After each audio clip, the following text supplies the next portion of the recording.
컴퓨터가 이제 발전하고 손쉬워지면서 이쪽 관련 범죄들이 엄청 많아지면서 우리나라도 어느 순간 사이버 수사대라는 게 그렇죠. 생겼죠. 일단 컴퓨터 역사에서 초창기에는 그런 게 많지 않았었던 이유가 대부분 군에서 개발을 했고 기업체에만 들어있고 하니까요. 개인 PC가 나온 다음에야 이제 범죄라고 할 수 있는 것들이 생기기 시작해요. 아마 그 당시에 범죄라고 해봤자 주로 이제 PC를 들고 훔치는 것 정도가 아닐까. 이 컴퓨터 범죄가 심각해진 것은 컴퓨터들이 서로 연결된 다음이죠. 저희가 여기서 반드시 한번 얘기를 해야 되는 게 인터넷 얘기를 좀 해야 돼요. 그렇죠. 인터넷 얘기도 물론 한참 얘기해야 되지만 핵심만 하나만 얘기하면 기본적으로 이건 군사 장비예요. 그러니까 원래 이름은 아르파넷이라 그래서 이걸 개발한 이유는 적의 핵 공격이 있었을 때 만약에 모든 정보가 하나의 컴퓨터에 집중돼 있거나 펜타곤에 다 있다거나 그러면은 거기 미사일이 하나 떨어지는 순간 끝장나는 거잖아요. 그렇죠.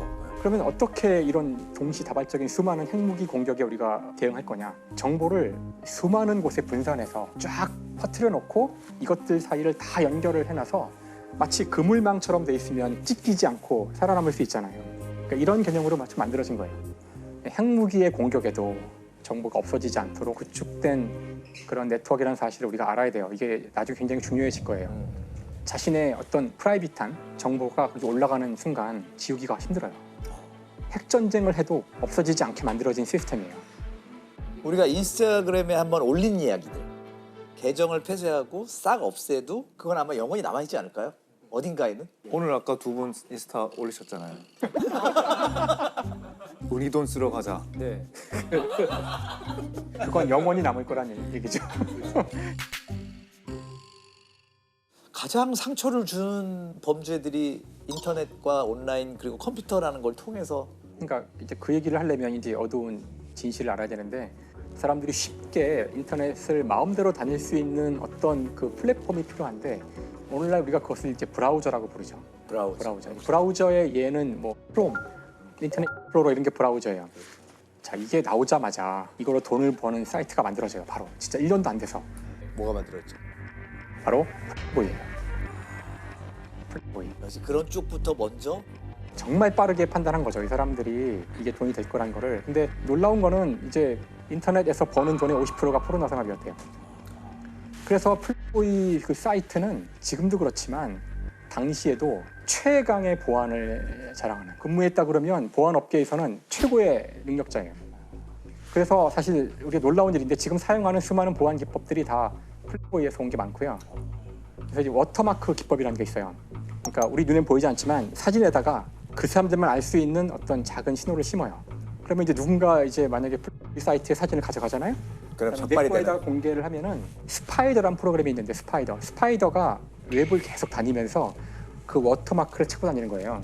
그래서 워터마크가 딱 잡히면은 거기 이제 고소하는 거죠. 그래서 이제 이런 기법이라든가 그다음에 배너를 클릭하면 클릭한 횟수를 돈 받고 이거 다 플레이보이가 만든 거예요. 그러니까 사실 몰랐던 사실이네요. 예. 뭐라 그럴까 인터넷이라는 것이 만들어져서 초기에 가장 널리 쓰인 것이 포르노 산업이었고 이것이 우리에게 어떤 그 메시지를 준다고 생각해요. 기술의 혁명이나 기술의 발전이 우리의 뜻과는 다르게 갈 수 있다는 거죠. 근데 사실 이제 최근에 이제 문제가 되는 것이 이제 다크웹이라는 게 그렇죠. 있잖아요. 다크웹이라는 게 정확히 어떤 걸까요? 서피스 웹, 우리가 그냥 검색으로 쉽게 찾을 수 있는 게 이제 웹사이트들이 서피스 웹이고, 표면적인 네, 그다음에 그 아래 딥웹. 딥웹. 거기는 예를 들면 넷플릭스 같이 찾을 수는 있지만 함부로 들어갈 수는 없는 거예요. 유료 웹들. 그 밑에 이제 다크 웹인데 그거는 특별 프로그램을 사용해서만 식별이 가능한 건데.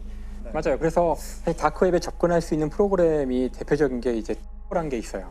그러면은 어떻게 하면 내가 이걸 접속하는데 나를 숨기고 접속할 수 있을까? 이제 그걸 제공하는 일종의 브라우저가 인 거예요. 그래서 를 통해서 접속을 하면 얘가 어떤 식으로 나를 여기 접속시켜 주냐면은 뭐 루마니아에 있는 컴퓨터를 통해서 그다음에 루마니아에서 뭐 중국에서 어디 뭐 칠레, 미국 그런 다음 들어가는 거죠.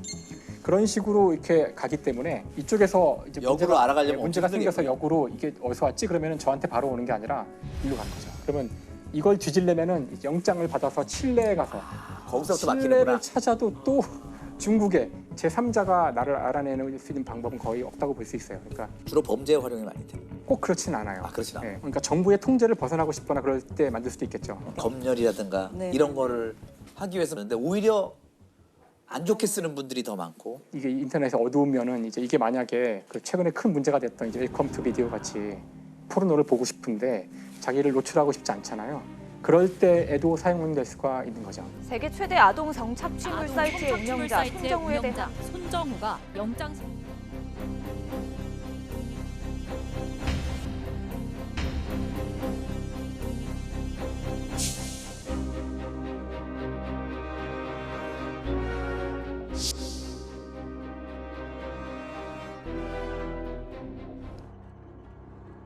어떻게 1년 반 진짜 그거 밖에 안 성향 나오죠? 정말 납득이 저도 안 가더라고요. 네. 전과가 없는데 초범인데 실형을 하는 거 자체가 법원에서는 되게 센 거라고 생각해요. 만약에 손정우가 직접 아동 성착취물을 아동을 활용해서 촬영했다면 그건 훨씬 더 중하게 처벌했을 거예요. 근데 이제 다른 사람들이 만든 거를 그냥 서비스만 해줬다고 생각했던 걸 아닐까? 그걸 너무 안이하게 생각했던 거 아닐까? 형이 1년 6개월밖에 안 나왔나 하는 거에 대해서 그냥 추측을 해보자면 좀 그랬던 거 그런 면이 있지 않았나 싶습니다.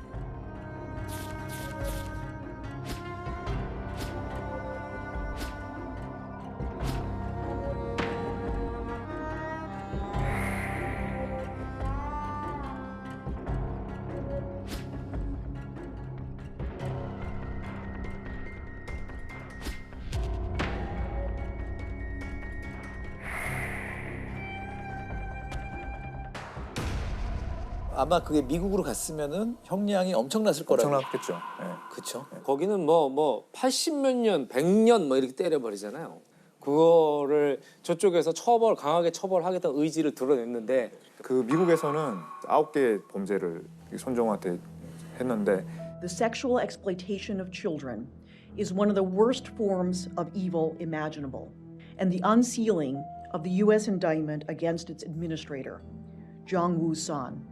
그 중에 6번까지는 아동 성착취물에 관한 광고, 판매 뭐 이런 거였어요. 그러니까 우리도 그걸 다 처벌한 거예요. 형량은 너무 낮지만. 근데 딱 하나 안 한 게 자금 세탁법 위반이었던 거예요, 미국에. 근데 이제 이거를 막기 위해서 그 손정우 부친이 우리도 이걸 수사해서 기소를 해서 재판을 딱 해버리면 또 겹치니까. 예, 겹치니까 이제 범죄인도 청구가 안 되는 거죠.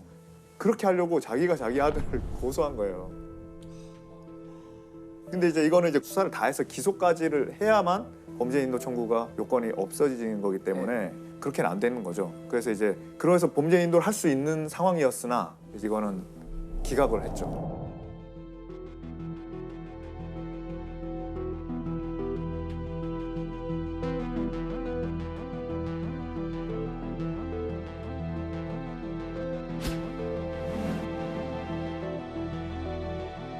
그 범죄인 인도 조약의 목적이 범죄 예방과 억제라 하더라도 거기에 국한된다 하더라도 그런 사람을 제대로 처벌해야 억제가 되고 예방이 되잖아요. 그렇죠. 네, 그런 측면에서 좀 비판을 많이 받았던 것 같습니다.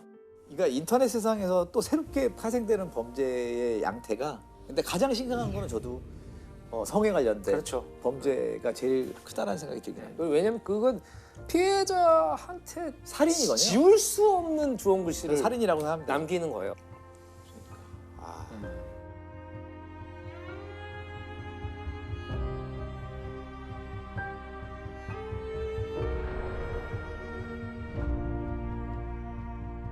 하지만 이제 최근에 늘어나고 있는 범죄가 사실은 바로 이 사이버 범죄예요. 2017년 대비 2020년이 무려 2배로 증가, 뭐 13만에서 뭐 한 27만 이런 식으로 이 분야는 정말 지금 폭발적으로 범죄량이 늘어나고 있다고 하더라고요. 그래서 오늘 제가 이야기할 것은 특히 여기 그 불법 콘텐츠 범죄 가운데 최근에 있었던 가장 큰 사건이죠. 흔히들 그 N번방 텔레 성착취물 제작 및 유포 사건이라고 하는 건데요. 너무 충격적인 사건이었죠. 여성들을 협박해 촬영한 성착취물을 텔레포한 이른바 N번방 사건과 관련해 경찰이 124명을 검거했습니다. 1번부터 8번까지 대화방마다 고유한 번호가 붙어 N번방이라 불렸는데 이 방들에선 주로 여성을 협박해 얻은 성착취물이 오갔습니다. 이것이 대표적인 사이버 수사의 한 예이기 때문에 제가 이 과정을 좀 말씀을 드리려고 그러는데 일단 여기서 이제 N번방하고 박사방 이제 두 가지가 제일 대표적인 건데요. 그래서 엠번방 같은 경우는 젊은 여성들이 그 자신의 몸의 일부를 노출하는 느낌의 네. 그런 사진들을 올리고 물론 자신의 개인 정보는 밝히지 않고 네. 주로 트위터에서 그런 일을 했다고 하더라고요. 그걸 보고서 여기 이 엠번방의 주범인 이제 닉네임 갓갓 이제 문영욱이가 여성에게 접근을 하는 거예요. 그러니까 이제 경찰 사칭을 하기도 하고 협박을 해서 개인 정보를 알아내고 네.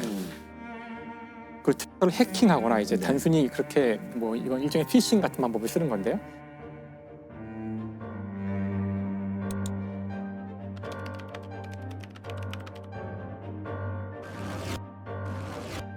개인정보 일단 알아내게 되면은 그 다음부터는 이제 이거를 뭐 너희 부모한테 얘기하겠다 아니면 주위에 알리겠다고 해서 사진을 또 요구하는 거예요. 근데 사진이 이제 점점 수위가 높아지는데 처음에는 이제 못 모르고 이제 이걸 그냥 사진을 주고 그랬다가 나중에는 돌이킬 수 없는 지경으로 가는 거죠.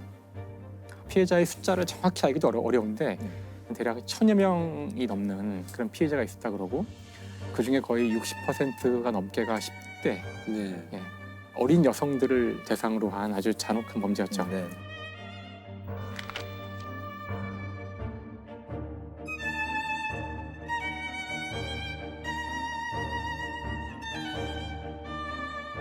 그 문영욱은 2019년 8월쯤에 다른 사람한테 운영권을 넘기고 그만뒀다고 하더라고요. 엠번방이 2019년 9월에 이제 폐쇄가 되자 조주빈이라는 이제 새로운 사람이 나타나는데 그 이제 이 친구는 이거 가지고 돈을 벌 수 있겠다.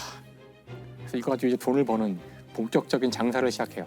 그러니까 거의 비슷한 수법을 쓰는데 뭐 조금 약간 다르다면은 방을 여러 개 만들어가면서 돈을 받고 그 돈을 받은 거에 따라서 등급을 매기고 그 등급에 따라서 사진을 보내주는 콘텐츠를 제공합니다. 이제 그런 식으로 해서 돈을 버는 일을 했던 거예요.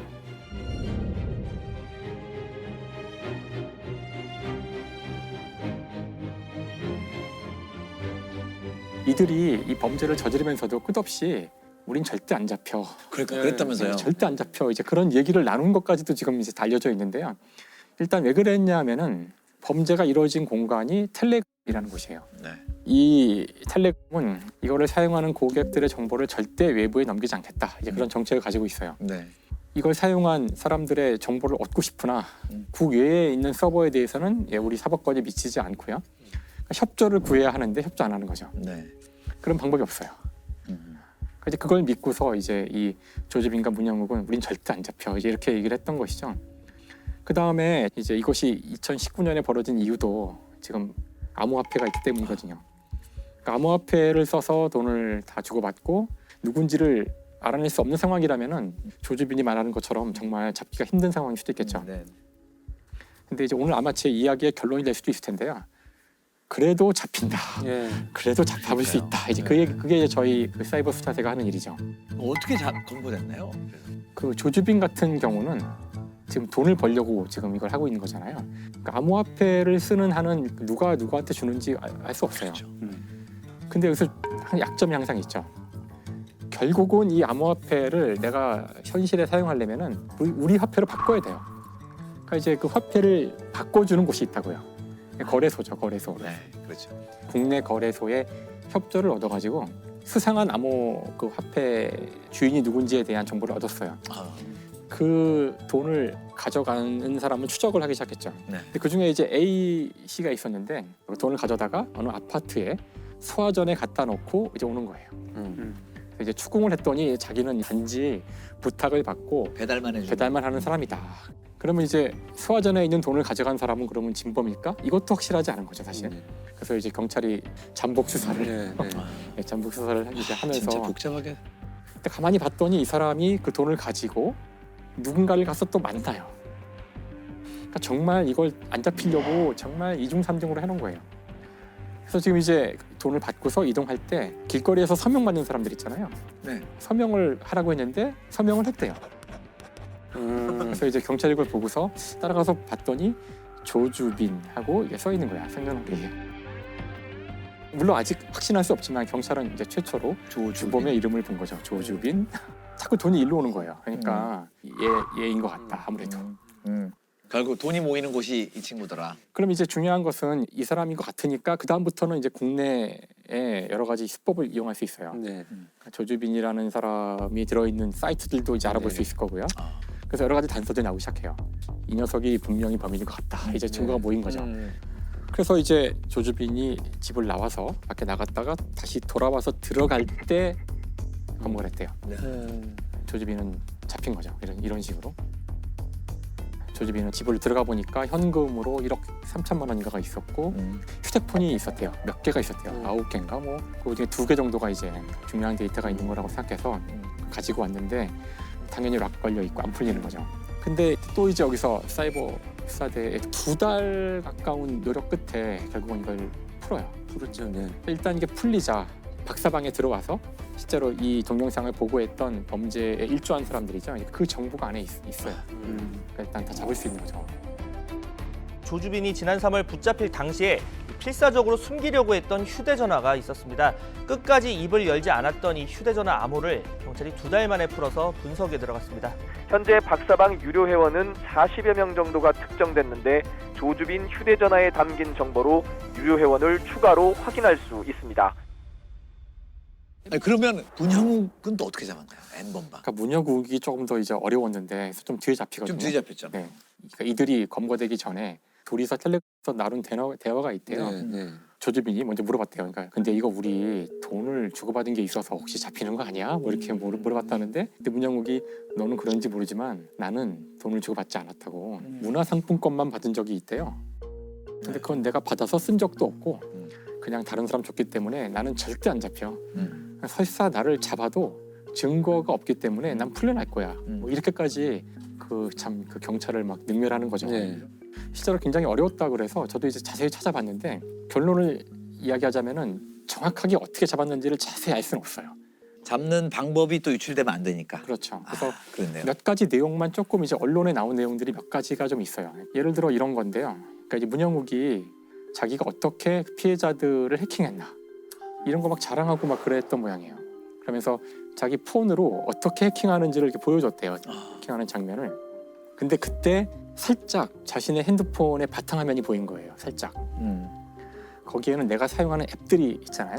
물론 뭐 뻔한 앱이 나오면 소용없지만 잘 사용하지 않는 앱이 몇 개 보이면 이제 그걸 이용할 수 있거든요. 그래서 이제 그 중에 한 앱이 이제 널리 쓰이지 않는 앱 같은 거 그런 것들이 보이니까 그 업체에 협조를 요구해서 아이디를 다 받고 거기서 이제 이상 징후가 보이는 아이디들을 추출한 다음에 그걸 가지고 좁혀 들어갔다고 하더라고요. 그러니까 이것이 이제 썼던 수법 중에 하나래요. 방법 중에 하나예요. 2017년 사용한 휴대전화를 비롯해 디지털 증거를 들이밀자 이렇게 많은 자료가 쌓여 있고 증거가 있어 버틸 자신이 없다며 자신이 가까시 맞다고 인정한 것으로 전해졌습니다.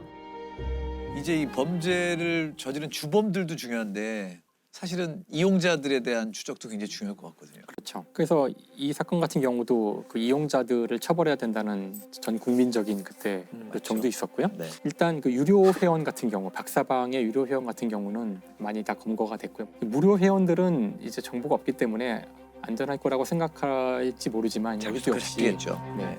그 사람들이 동조할 때 사용했던 자기 계정이 국내 뭐 네이버 포털 사이트의 계정이면은 다 수사 협조할 수 있거든요. 네.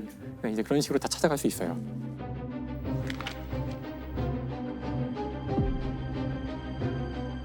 박사방의 무료 대화방에서 성착취물을 내려받은 회원 수백 명의 신원을 추가로 20여 명을 특정해서 수사에 나섰습니다. 경찰은 현재까지 박사방 공범 14명을 체포해 나머지 공범들에 대해 계속 수사하고 있습니다.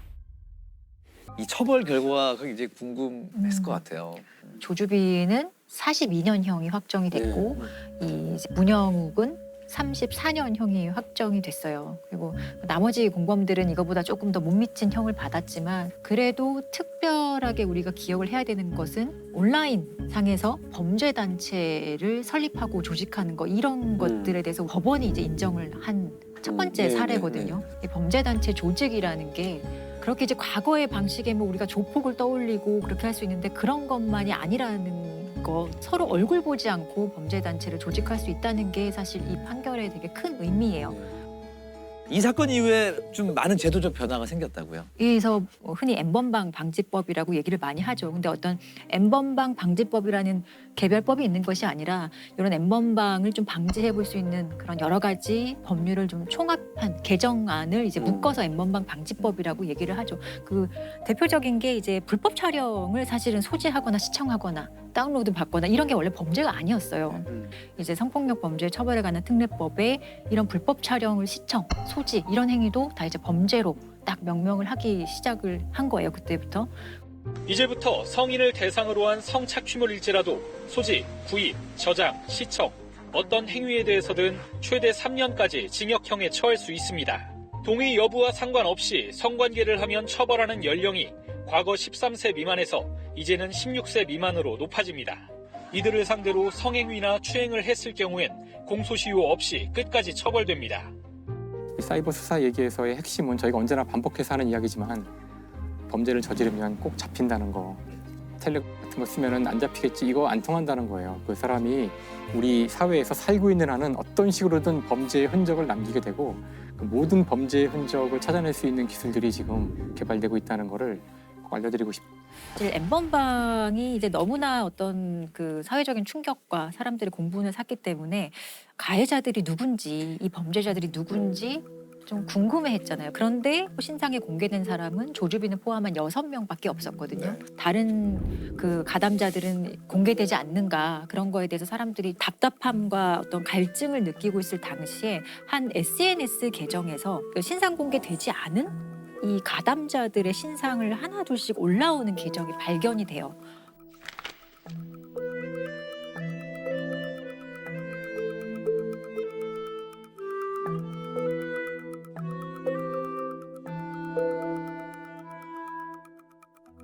그래서 사람들이 이거 뭐지? 하고 알아보니 이 SNS 운영자는 조금 더 키워서 어떤 웹사이트를 만들고 그 웹사이트가 바로 디지털 교도소라는 웹사이트였던 거예요. 성범죄나 아동학대, 살인 같은 강력 범죄자의 신상 정보를 공개하는 인터넷 사이트가 생겨나 논란이 일고 있습니다. 지난 6월 생겨난 인터넷 사이트 디지털 교도소입니다.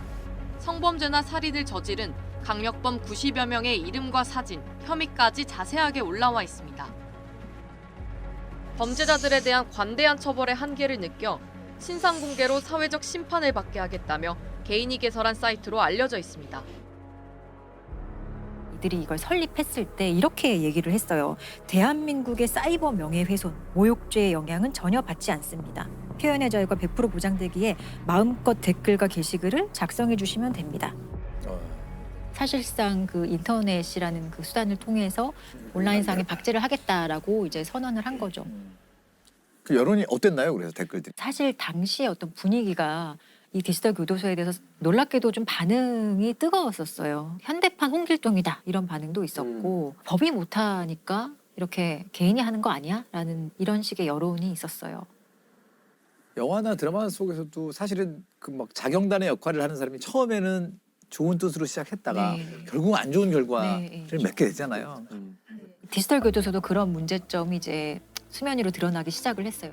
몇 가지가 있었어요. 한두 건이 있었던 것이 아니라 대표적인 사건이 대학생 하나가 디지털 교도소에 신상이 공개된 이후로 아주 억울함을 호소하다가 심장마비로 숨진 채 발견되는 사건이 있었어요. 대학생 A씨의 사진이 디지털 교도소에 올라온 건 7월 중순. 지인의 사진을 누군가에게 보내 음란물과 합성하려고 했다는 겁니다. A씨는 사실이 아니라면서 휴대전화 도용 가능성을 제기했습니다. 하지만 디지털 교도소 측은 증거가 확실하다며 공개한 정보를 내리지 않았고 A씨는 지난 3일 끝내 숨진 채 발견됐습니다. 수사 과정에서 결국에 이 운영자가 검거되게 됩니다. 그런데 잡고 보니 이미 본인의 어떤 범죄가 되게 많았던 거예요.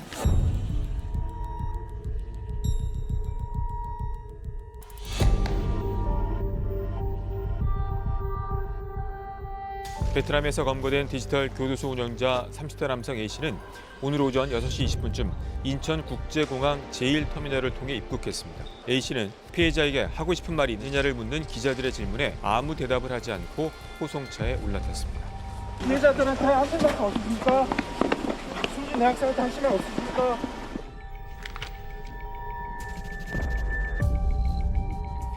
흔히 말하는 이제 몰카, 몰카에 대해 얘기하려고 그래요. 몰카 사건. 근데 몰카라는 이제 단어 자체가 이제 문제가 있다는 그런 지적들이 있었대요. 이게 원래 이제 몰래 카메라라는 이경규가 한다 그 표현이거든요. 그래서 이건 그냥 단순한 예능 뭐 이런 느낌을 갖고 있는 단어라서 정확한 법률 용어가 카메라 등을 이용한 촬영 범죄. 근데 이걸 너무 기니까 불법 촬영 이렇게 얘기하는 게 맞다 그러더라고요. 위키피디아를 찾아보면은 이 얘기가 나오는데 MOLKA라고 나와요. MOLKA. 우리식 표현 그냥 몰카. 불법 촬영이라는 범죄가 생각보다 전 세계적으로 흔한 건 아니어서 소개가 돼 있어요. 특히 사우스 코리아에서 기승을 부리는 범죄고 한국 사회는 그 대단히 디지털화된 사회라서 그런 것 같고 주로 피해자들은 다 여성이고 큰 이슈가 되고 있는 여혐과도 무관치 않은 것 같다. 이런 식의 표현들이 있어요. 우리나라가 유독 많다라는 것도 또 어떻게 보면 되게 불명예스럽고 가장 널리 사람들한테 이 사건이 회자된 것은 2015년이래요. 2015년에 이제 모 워터파크에서 그 이제 불법 촬영이 이루어졌는데 여자 탈의실에서 누군가가 9분 40초 가량 촬영을 해서 그걸 이제 유출이 됐어요. 그 동영상이. 국내 한 워터파크에서 찍힌 걸로 보이는 여성 샤워실 몰카 영상이 확산되고 있어 경찰이 수사에 나섰습니다. 10분가량의 이 동영상에는 여성들의 얼굴 등이 그대로 드러나 있는데 최근 해외와 국내 인터넷 사이트 등에 빠르게 퍼지고 있습니다.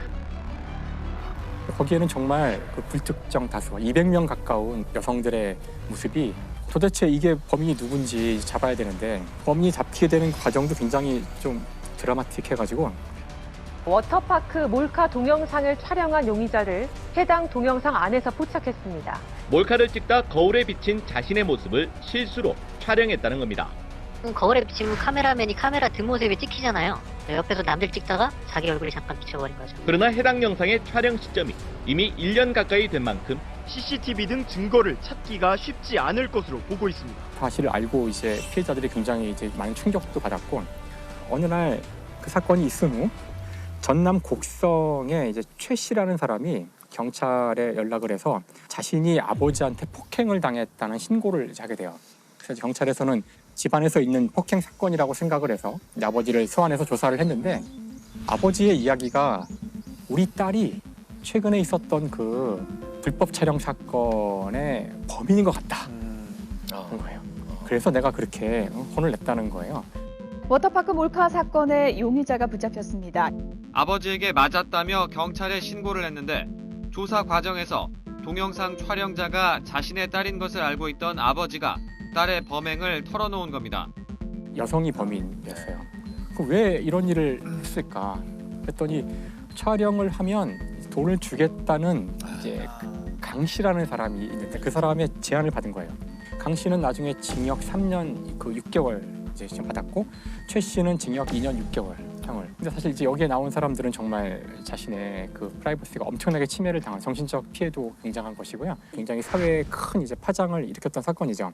본인이 원치 않는 그런 불법 촬영물이 인터넷에 올라갔을 때 그걸 지워야 되는데 그와 관련된 산업이 만들어질 정도인데 비즈니스가 디지털 장의사라는 게 있어요.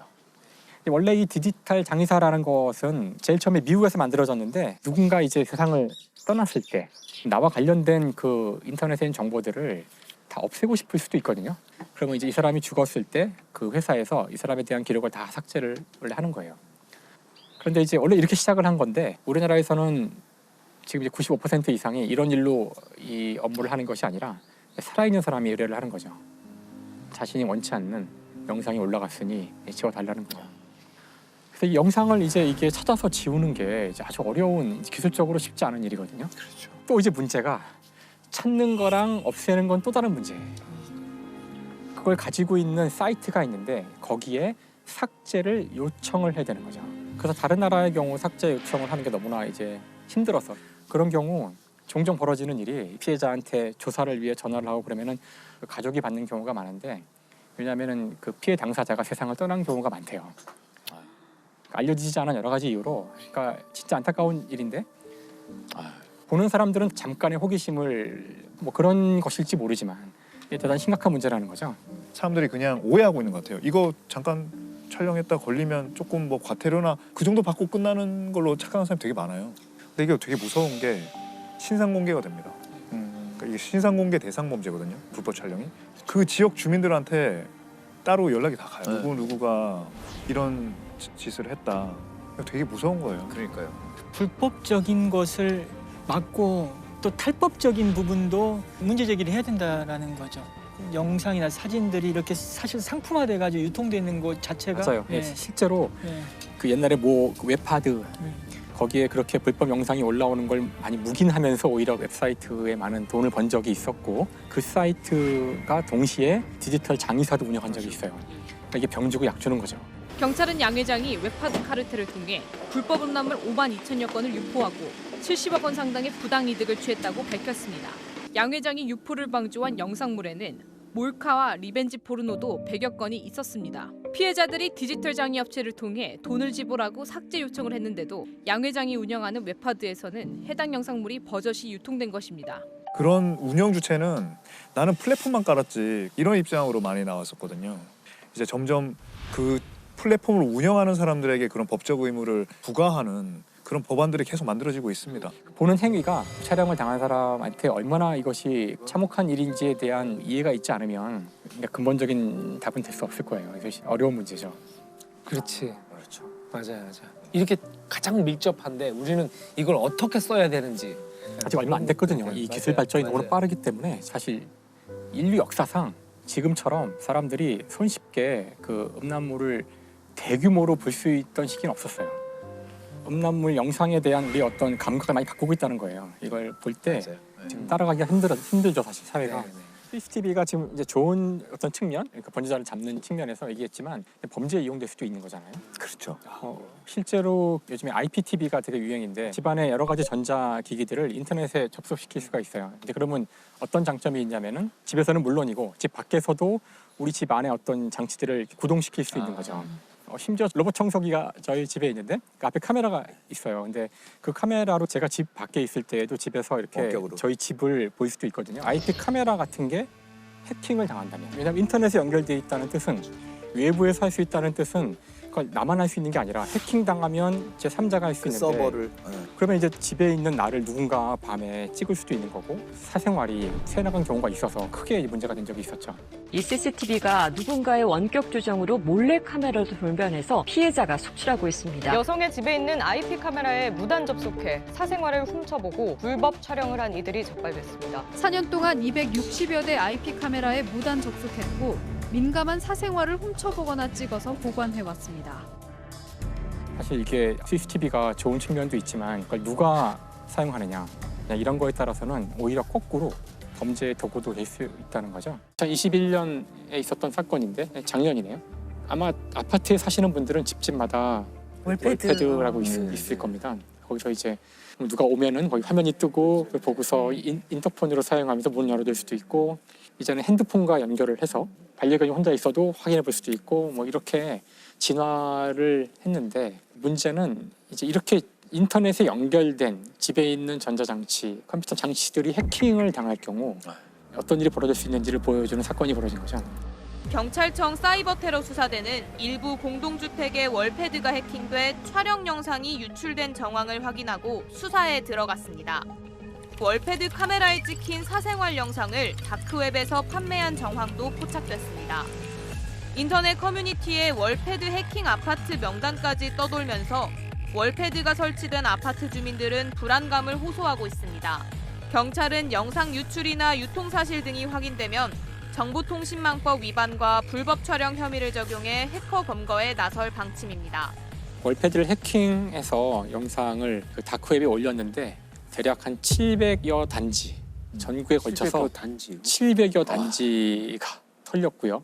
정부에서는 일단 워낙 이게 사안이 중대하기 때문에 긴급 대책을 막 발표하고 했는데 그 소프트웨어 빨리 업데이트 하십시오. 그리고 패스워드를 뭐 간단한 거 쓰지 말고 바꾸라는 거, 그리고 카메라는 다 테이프로 붙여서 뭐 하라 그랬는데 이거 가지고는 택도 없다는 거죠. 일단은 왜냐하면 이게 문을 열 수 있거든요. 지금 현재 그 월패드에서는 현관문을 열 수 있어요. 그러니까 이건 사실 집이 다 뚫려 있는 상태라고 할 수 있고, 그다음에 이 홈 네트워크의 특성상 동에서 한 가구가 만약에 뚫렸다면 다 뚫린 거예요. 사실 원칙적으로 다 뚫려 있는 상황이고 그 집만 찍혔거나 아니면 그 집 거만 올라왔거나. 그러니까 이게 다 연동돼 있기 때문에 특히나 이번에 그 월패드 해킹에 사용된 소프트웨어는 2008년에 많이 돌아다녔던 그런 악성 코드인데 이게 뭘 의미하냐면은 일반 PC들은 끊임없이 업데이트를 하기 때문에 2008년 거 같은 거는 뭐 그렇죠. 이건 뭐 그렇죠. 전혀 작동할 수가 없는 건데 그러니까 이 정도도 방비가 안 돼 있다는 걸 보여주는 거죠. 혹시 그 자신이 사는 아파트의 홈 네트워크를 누가 관리하고 전문가가 앉아 있는지 그런 거 아시는 분 계세요? 모르죠. 없죠. 저는 월패드도 어떻게 쓰는지 몰라서 안 씁니다. 그러니까 이제부터 좀 경각심이 생기겠죠. 이제 막 연결되고 있는 홈 네트워크 같은 거의 무방비 상태로 지금 네트워크 연결되는 것들 중에 상당히 위험한 것들이 있고 아무도 챙기고 있지 않다는 거예요. 그래서 이거 중요한 문제가 되겠어요. 이게 보안을 위해서 뭘 어떻게 해야 될까요? 보안을 위해서. 홈 네트워크 같은 거는 인터넷에 연결을 할 거라면 전문가가 앉아 있어야 한다는 거예요. 그렇지. 지금 우리 회사나 집에서 지금 인터넷 막는 정도의 그런 능력을 가진 사람들이 거기 앉아 있지 않을 때 함부로 연결하는 순간 다 뚫릴 거라는 거죠.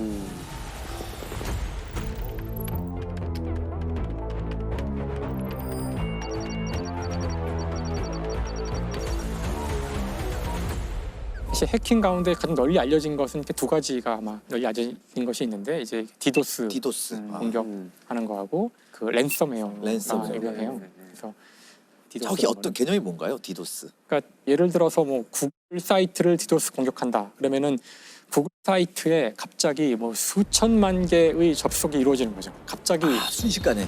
그러기 위해서는 이제 다른 사람의 컴퓨터를 이용하는 거예요. 그래서 여기에 이용되는 컴퓨터들을 좀비라 그래요. 좀비. 그러기 위해서 프로그램을 뿌려요. 이제 바이러스 프로그램들이죠. 그래서 주로 이런 데 사용된 컴퓨터들은 우리가 매일같이 쓰는 컴퓨터가 아닐 때가 많아요. 병원이나 이런 데 가면은 컴퓨터가 뭐 수백 대 있잖아요. 그중에 한 절반 이상은 옛날에 샀는데 특정한 용도로만 사용되는 컴퓨터들이 있어요.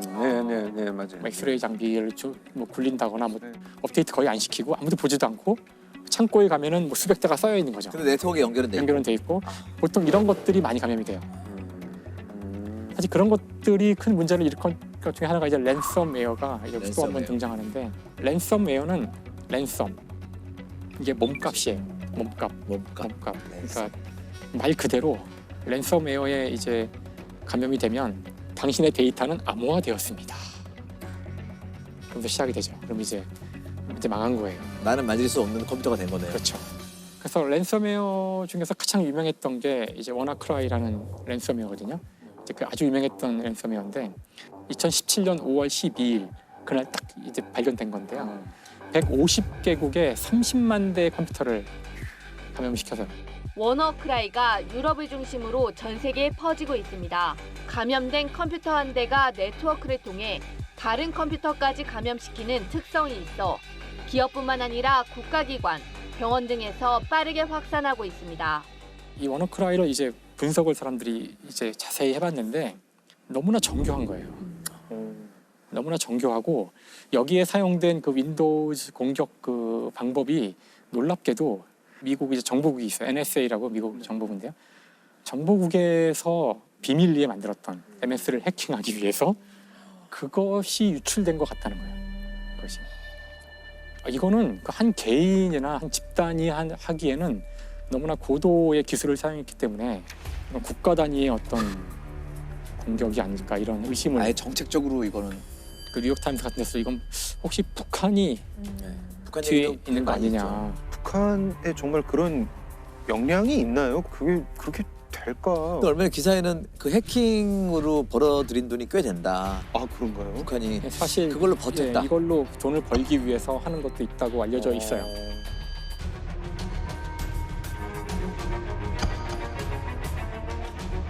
그러니까 이게 무슨 얘기를 하고 있는 거냐면은 이미 벌써 미소 냉전은 끝났지만 이제 세계는 새로운 종류의 전쟁에 돌입해 있다는 거예요.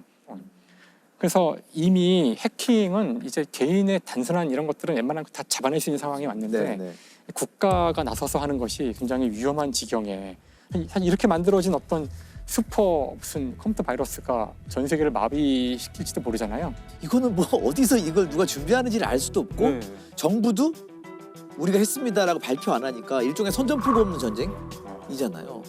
그러니까 정말 이제 정부를 믿을 수 있냐는 건데 특히 IT 문제에서는 정부라고 제가 얘기했지만 사실 미국이죠. 전 세계의 모든 IT 기업들은 다 미국에 있고 인터넷을 깐 나라가 미국이고 그렇죠. 정보화 산업을 이제 주도하고 있는데 과연 미국은 이 정보의 문제를 어떻게 다루고 있을까? 이제 그것을 보여주는 단적인 사건이 그 유명한 이제 2013년 스노우든 사건이죠. 미 메릴랜드주 국가안보국 정사 깊숙한 곳에 있는 특수부대가 개인정보 수집의 근거지로 알려졌습니다. 민간 해커 등 1000여 명의 정보팀이 상주하며 지난 6년간 정보 수집 프로그램 프리즘을 운영해온 것입니다. Well, I, sitting my desk, certainly had the authorities to wiretap anyone, from you or your accountant to a federal judge to even the president if I had a personal email. 그것이 이제 소위 말하는 미국의 프리즘 프로젝트예요. 프리즘 프로젝트.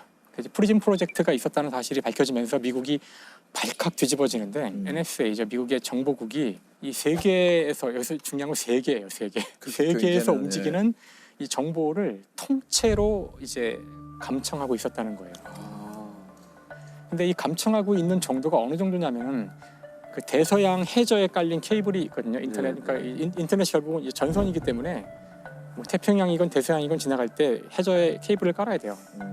이 해저 케이블에다가 직접 외부에서 전선을 갖다가 물리적으로 붙여가지고 거기로 지나가는 데이터를 몽땅 다 뽑아내고 있었어요.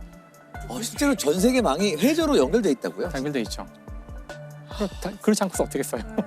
무선 통신으로 가는 거 아니니까. 그래서 통째로 그걸 붙여서 뽑아내고 있었고, 예. 그러니까 그런 일이 오바마 대통령 하에서 진행이 됐고 그에 대해 사과 안 했고요. 여전히 이 사람은 간첩죄예요. 국가정보기밀죄고 미국 정부는 이거에 대해서 스노든이 반역자라고 생각하는 거죠.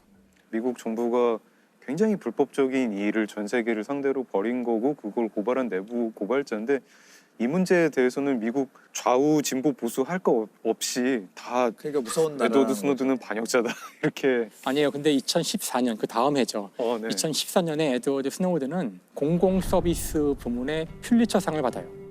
공공을 위해서 이제 훌륭한 기사잖아요, 이게. 네.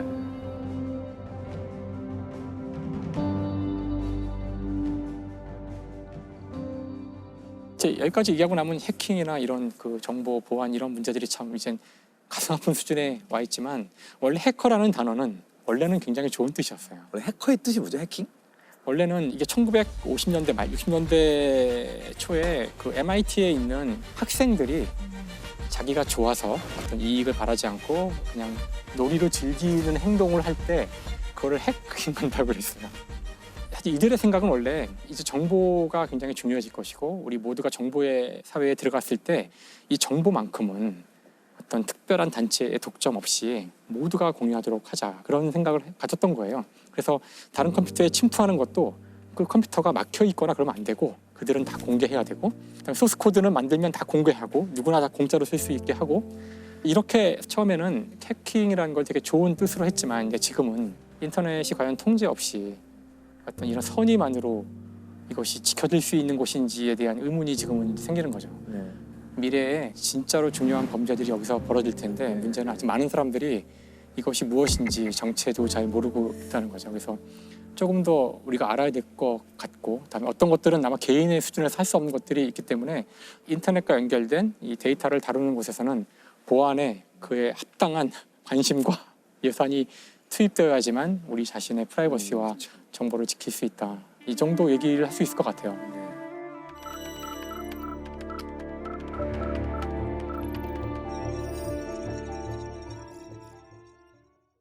보이스피싱도 있지만 이메일도 있잖아요. 이메일. 정말 스팸 메일을 누가 누르겠어 하지만 정말 놀랍게도 그 2016년 미국에서 존 포데스타라고 이제 그 힐러리 캠프의 가장 중요한 참모 가운데 한 사람이 이메일 해킹을 당해요. 메일 주소를 보면은 진짜 구글이 보낸 것처럼 돼 있거든요. no reply, account.google. 그래서 그걸 봐서는 뭐 문제 없는 것 같은데 메일의 제목이 someone has your password.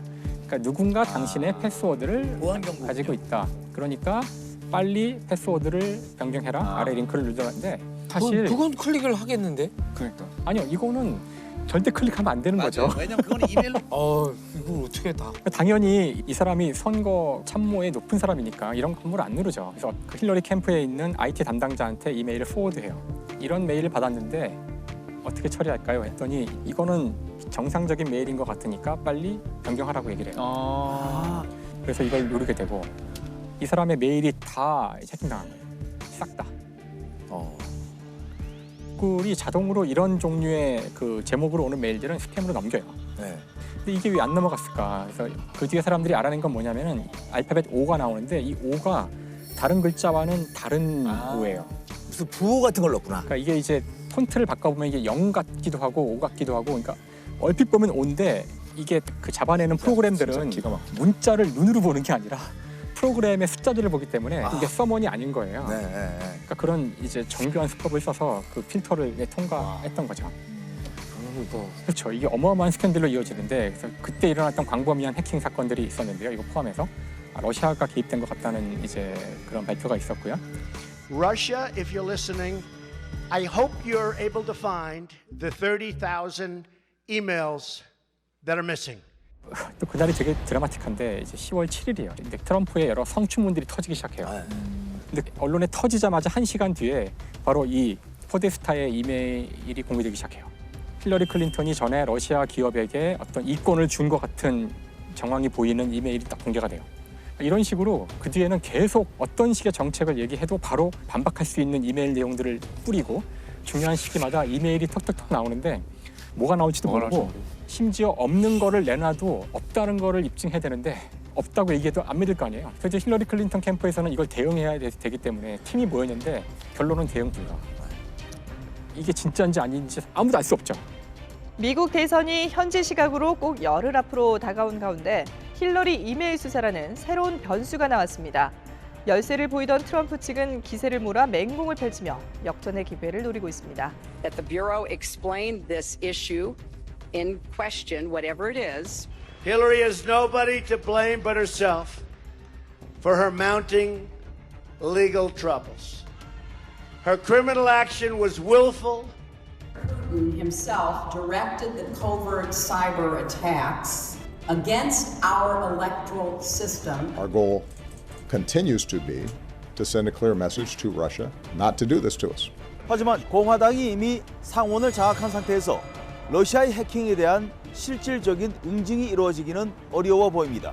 그럼 이게 대선 패배에 큰 역할을 했잖아요, 이 사건이. 이게 얼마나 기여했는지는 물론 정량화해서 알 수는 없지만 아마 큰 역할을 하지 않았을까. 이제 방송을 보시는 분들이 뭐 나한테 이런 일이 일어난다면 뭐 대응하기가 쉽지 않을 거예요. 이 정도 정밀한. 최근에는 제 지인은 자녀를 인질로 잡고 있다고 그러면서 막 엄마 살려줘 뭐 그런 목소리가 나오고 그런 소리가 들으면 이제 그냥 이성을 잃어버리는 거죠. 그렇죠. 그래서 그 법원장 어떤 분도 즉시 6천만 원 정도 송금한 적도 있습니다. 근데 이제 수법이 이제 점점 더 정교해져서 이제 그 다음 단계로 지금 넘어가는 중인데, 무슨 말이냐면 이제 인공지능. 이제 인공지능이 이제 해킹과 결합하게 되면은 딥페이크 기술이 있어요. 딥페이크 기술. 딥페이크. 그러니까 이제 알파고를 이제 만들었던 알고리즘이 딥러닝이라고 저희가 부르잖아요. 네. 여기서 이제 딥을 따오고 페이크는 이제 속인다, 가짜 이런 거니까 고도의 인공지능 기술을 사용해서 만든 그 페이크란 뜻이죠.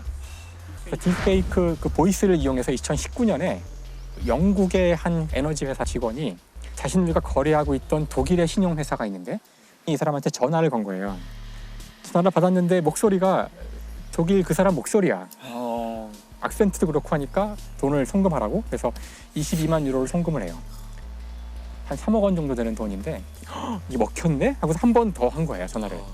근데 한 번 더 오니까 이제 이 사람이 약간 이상해서 전화번호를 자세히 보니까 전화번호가 독일이 아니라 오스트리아가 찍혀 있는 거예요. 그래서 너 뭐야 이제 이래가지고 이제 이게 탄로 났던 건데 보낸 돈은 못 찾았죠. 그렇죠. 와, 이게 목소리까지 이제 변형하는 단계까지 왔네요. 얼굴은 못 따라 할까요? 예를 들어서 뭐 오바마 대통령이 나와서 뭐 막 욕을 한다거나. President Trump is a total and complete dipshit. So I think I could have a very good relationship with Russia. 야, 무섭다. 딥페이크가 나오자 바로 만들어지기 시작하는 게 딥페이크 포르노죠. 그렇죠. 또 역시. 예. 유명 배우들의 얼굴을 음란물에 나오는 그 동영상 사람 얼굴에 갖다 이제 붙이는 건데 이런 것들은 사실 많이 존재했었어요. 그 전에도. 근데 대개는 너무나 이 기술이 정확해요. 금방 티가 나는 정도였지만 여기에 이제 딥페이크 기술이 쓰이자 지금과는 또 다른 차원의 일단 먼저 그 인공지능을 학습을 시켜요. 그 수많은 사진으로 그 이제 중요한 피처들을 다 뽑아내는 거예요. 그렇게 학습이 다 끝난 그 인공지능에게 다음에 합성할 어떤 사람 몸 사진을 주면은 이걸 아주 자연스럽게 그 상황에 맞게 딱 붙이는 거죠. 그 다음부터는 이걸 바탕으로 새로운 영상을 만들어낼 수가 있는데 말을 한다거나 얼굴을 약간 돌리거나 이런 것들은 이제 이 자체로 그냥 프로그램이 만들어질 수 있는 거죠. 그래서 이런 식의 그 딥페이크 포르노가 처음 발견된 게 2017년 얼마 안 됐어요. 인터넷 검색창에 특정 단어를 입력하자 연예인들의 나체 사진이 쏟아집니다. 20장에 5,000원. 보란듯한 광고에 이런 사진들이 거래되고 있습니다. 그래서 딥페이크로 만들어진 그 동영상의 96%가 음란물이라고 할 정도로 지금 무시무시한 속도로 지금 이제 퍼져가고 있는데 특히나 그 코로나 때문에 작년 한 해 동안 그 많은 사람들이 집에서 주로 그때 정말 폭발적으로 불법 제작 유포자의 절반 이상이 10대라면서요? 절반이 넘는 정도가 아니라 그 10대가 70%, 20대가 20%, 그러니까 90%가 10대, 20대인데 오히려 10대가 더 빠르게 이런 기술을 쓸 줄 알고 가장 흥미로워하는 그런 주제에 이걸 사용하는 거죠. 주로 이제 범죄 대상이 되는 사람들이 유명 연예인들이죠. K-팝 스타라든가 이런 사람들이 너무 많은 피해를 당하고 있고 피해자의 25%는 한국 여성 연예인이었습니다. 이들이 받은 돈은 130만 원 가량이라고 밝혔습니다. 딥페이크 범죄가 잇따르자 지난해 딥페이크 처벌법까지 만들어졌는데요. 성폭력 특별법, 허위 영상물 편집, 합성, 가공에 해당되면 이게 5년 이하의 징역과 5천만 원 이하의 벌금인데 이제 이걸 만약에 판매를 해서 수익을 얻거나 그러면은 7년 이하의 징역 이렇게 중한 죄인 거죠. 이렇게 발전이 되는 걸로 봐서는 인물까지 만들어내는 수준까지 가니까. 그렇죠. 이 사람들이 이제 인공지능이 좀 더 우리 사회에 들어오면 어떤 일이 벌어질까 이런 얘기를 하고 있지만 이미 들어왔어요. 그러니까 좀 뭔가 좀 약간 우울한 얘기만 한 것 같아서. 아니 근데 다 느끼실 거예요. TV 보시는 분들이. 그래서 좀 이제 밝은 얘기도 하자면 이제 우리가 이제 인공지능이 과연 우리의 범죄자를 잡고 하는 또는 그 법을 집행하고 하는 그 과정에서 도움을 줄 수 있을까? 그래서 사실 인공지능 분야는 너무나 빠르게 발전하기 때문에 제가 오늘 여기서 이야기하는 것도 벌써 약간 뒤터져 있을 수 있고 방송이 나갈 때 또 바뀔 수 있을 만큼 속도가 빨라요. 일단 제가 찾을 수 있는 정보들을 찾아봤더니 법률과 관련한 인공지능 이런 컨퍼런스가 계속 열리고 있는데 2019년 2년 전이죠. 알파고하고 이세돌이 둔 바둑 시합처럼 이제 법률가들이 모여서 인공지능과 시합을 하는 그런 게 몇 번 있었대요. 3팀은 인공지능과 사람이 팀을 짜고 여기 9팀은 변호사 2명이 팀을 짜서 모두 12팀이죠. 그래서 이제 경쟁을 하는데 흥미롭게도 1등부터 3등까지 이 3개가 모두 인공지능 인간 협업팀이에요. 변호사 2사람이 한 거는 이 안에 들지 못했어요. 3등 안에. AI가 변호사를 상대로 법률 자문 대결에서 압도적인 승리를 거뒀는데요. AI는 인간과 비교할 수 없을 만큼 빠르고 정확하게 계약서를 분석했습니다. 컴퓨터하고 법률은 굉장히 잘 맞을 수 있는 그런 조합인데 왜냐하면은 이 법률이라는 게 일단 빅데이터를 다루는 거고요. 엄청나게 많은 법조문과 수많은 판례들을 다루는 거고 수사하고 기소하고 뭐 재판하고 이게 굉장히 체계화돼 있고 그래가지고 알고리즘적으로 컴퓨터가 하도록 만들기 쉬운 분야라는 거예요. 그래서 이미 에스토니아 같은 경우는 이제 소액 재판 같은 경우를 지금 하고 있는데 굉장히 빨리 처리를 해주기 때문에 사람들이 좋아하고 만약 불만이 있으면 2심으로 가면 되는데 2심은 인간 판사가 할 수 있기 때문에 물론 이제 형사 재판은 안 되고요 아직. 그러니까 이제 민사 재판을 하는 건데 중국이 되게 빠르게 이걸 하고 있어요. 중국 빨라요. 2017년부터 중국은 이미 인터넷 화상으로 하는 재판이 진행 중인데 스크린상에는 여기 인공지능 판사, 원고, 피고가 떠서 여기서 이제 서로 이야기하고 듣고 판결을 내리는 거라고 하더라고요. 그래서 수백만 건을 처리하는데 우리나라 처리 건수가 뭐 100만 언저리라고 그러더라고요. 업무량이 많이 줄을 수 있다는 얘기를 하는 거죠. 그 기계가 따뜻한 마음으로 재판할 수도 없고 뭔가 사랑으로 재판할 수도 없고 그 사랑과 따뜻한 마음이라는 게 어떻게 보면 굉장히 좀 위험한 거예요. 그러니까 이 정의라는 거는 같은 것을 갖게 다른 것을 다르게 하는 게 핵심인데 똑같은 사건 줬을 때 이 판사가 하면 이렇게 나오고 저 판사 나오면 저렇게 나오는 게 그게 정의냐 하면 저는 그건 문제가 있다고 생각하거든요.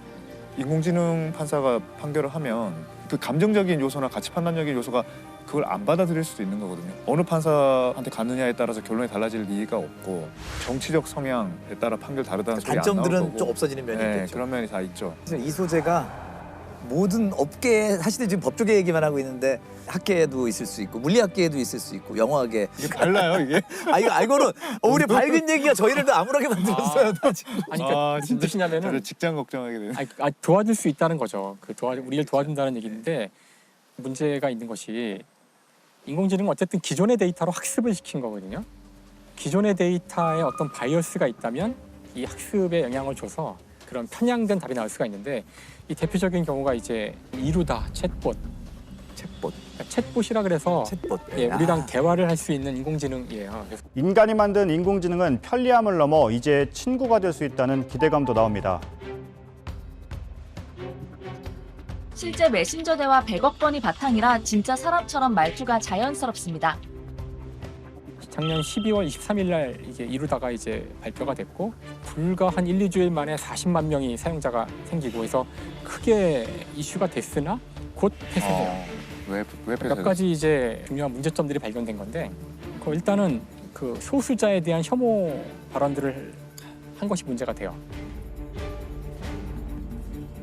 성소수자에 대해서 나 되게 싫어 뭐 이런 얘기를 한다던가 갖고 논 거죠 성적으로. 이루다를 성적으로 노예를 만드는 법 이런 식으로 막 물론 금지어로 책정돼 있지만 금지어를 피해서 하는 법 그래서 성희롱적으로 악용되는 것들이 문제가 또 되고 그 다음에 가끔씩 이루다가 뜬금없는 이야기들을 할 때가 있어요. 예를 들어서 농협 계속 그러면 얘가 막 하다가 갑자기 누구 계좌번호 뭐가 탁 나와요. 그러니까 계좌 사람 이름이 들어가 있는 거예요 어딘가. 그래서 나중에 이제 이거 어떻게 학습했냐 그랬더니 연애의 과학이라는 앱이 있어요. 거기서 데이터를 얻은 건데 톡에서 우리가 애인하고 주고받은 내용이 있다면은 그거를 연애에 넘기면 당신의 애인은 당신을 얼마나 좋아하는지 어떤 이거 이제 분석해주는 그런 앱이에요. 그렇게 취합한 정보를 썼는데 갑자기 그 사람과 연결된 주소가 나온다던가 알만한 사람은 알 정보들이 딸려막 나오는 거예요. 그러니까 개인정보 논란. 개발업체는 연애앱 운영 당시 이용자들에게 메신저 대화를 다른 서비스 개발에 쓸 수 있다고 알렸다고 합니다. 그러니까 과연 이렇게 방대한 데이터는 어디서 얻는가? 결국은 우리의 데이터. 바치고 있죠 우리가. 이 챗봇은 결국 우리가 갖고 있는 어떤 편향을 그대로 갖고 가니까 특히 이게 미국에서는 그 인종차별에 대한 그 뿌리 깊은 그 편향이 들어있어서 인공지능들이 문제가 되고 있죠. 그래서 아까 인공지능 판사도 어떤 문제가 있냐면은 결국 지난 수십 년간의 우리 판례로 이제 학습을 할 텐데 그 판례 안에 만약에 혐오가 들어있고 그렇죠. 그동안에 급격히 바뀐 우리 양성평등에 대한 개념이 없고 그렇다면은 옛날에 이루어진 그런 판결들을 다시 반복할 확률도 있고요. 그래서 결국은 이게 인간의 문제라는 거예요. 이 기술을 누가 통제하고 어떤 사람들이 이 기술을 가지고 돈을 벌고 이 기술의 가장 중요한 부분에 결정을 내리는지를 우리가 알고 거기에 관여해서 이 기술이 정말 범죄가 아니라 인간을 위해서 쓰이도록 해야 한다. 이게 결론입니다. 네.